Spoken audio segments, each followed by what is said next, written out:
اعوذ باللہ من الشیطان الرجیم بسم اللہ الرحمن الرحیم۔ مور جتنا خوبصورت ہے اس سے کئی زیادہ جنت میں خوبصورت تھا۔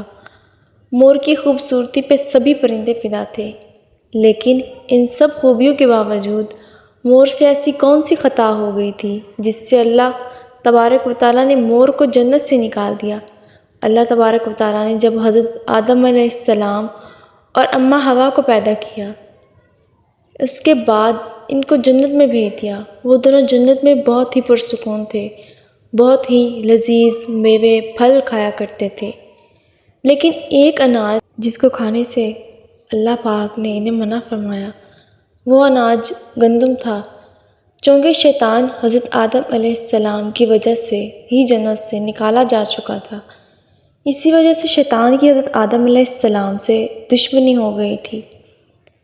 شیطان یہ چاہتا تھا کہ وہ کسی بھی طرح حضرت آدم علیہ السلام کو جنت سے نکال دے اور ساتھ میں اماں حوا کو بھی جنت سے نکال دے۔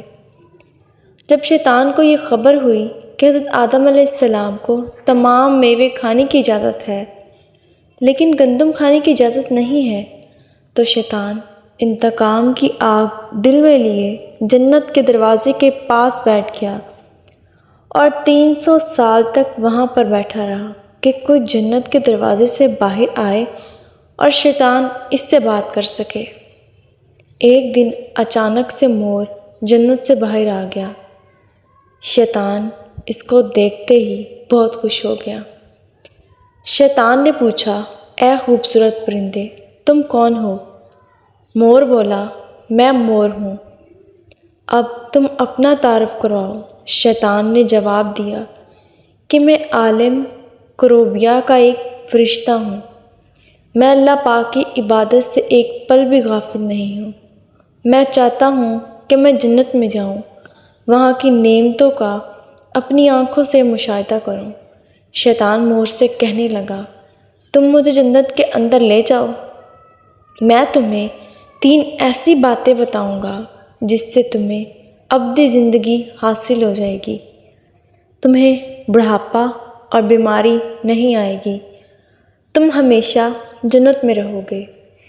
شیطان کی یہ باتیں سن کر لالچ میں آ کر مور نے کہا، مجھ میں تو اتنی طاقت نہیں ہے کہ میں تمہیں جنت کے اندر لے جاؤں، لیکن ایک سانپ میرا دوست ہے، وہ شاید تمہاری مدد کر سکے۔ یہ کہہ کر مور سانپ کے پاس آیا، اس کو ساری بات بتائی۔ سانپ بھی شیطان کی باتوں سے بہت خوش ہو گیا، پھر شیطان کو اپنے منہ میں چھپا کر جنت میں داخل ہو گیا اور شیطان اپنی چال میں کامیاب ہو گیا۔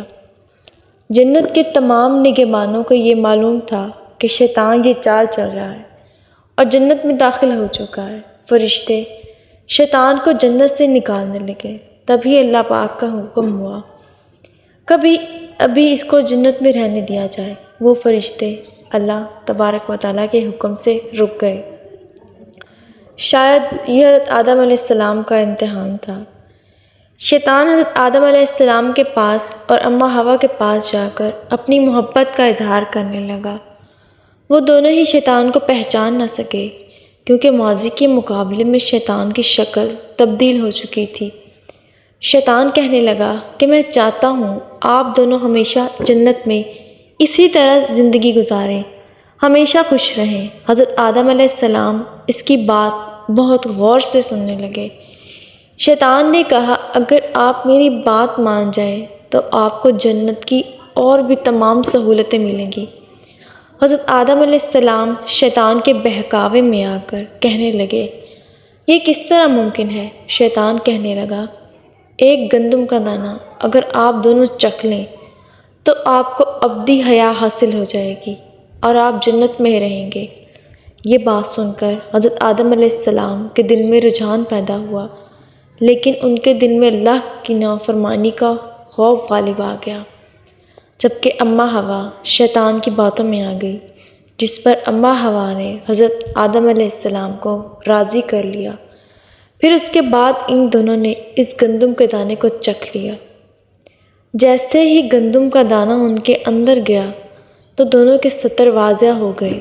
جس کے بعد دونوں اپنے اپنے ستر چھپانے لگے اور خوف خدا سے کانپنے لگے۔ اس دوران اللہ تبارک و تعالیٰ نے فرشتوں کو یہ حکم دیا کہ حضرت آدم علیہ السلام اور اماں حوا دونوں کو زمین پر اتار دو۔ حضرت آدم علیہ السلام کو سری لنکا کے قریب زمین پہ بھیج دیا، جبکہ حضرت اماں حوا کو جدہ کی سرزمین پر اتارا گیا۔ جن خوبصورت پیروں سے مور چل کر شیطان کو جنت کے اندر لے کے آیا تھا، وہی خوبصورت پاؤں اللہ تعالیٰ نے مور سے لے لیے۔ سانپ جو اپنے منہ میں شیطان کو چھپا کر لایا تھا، اس کے منہ کے خوبصورت خوشبو کو چھین کر اس میں زہر ڈال دیا گیا۔ پھر مور کے ساتھ ساتھ سانپ کو بھی جنت سے نکال دیا گیا۔ امید کرتی ہوں آپ کو آج کی ویڈیو پسند آئی ہوگی۔ اگر آپ کو آج کی ویڈیو پسند آئی ہے تو لائک ضرور کیجیے گا۔ ملتے ہیں نیکسٹ ویڈیو میں، تب تک کے لیے اللہ حافظ۔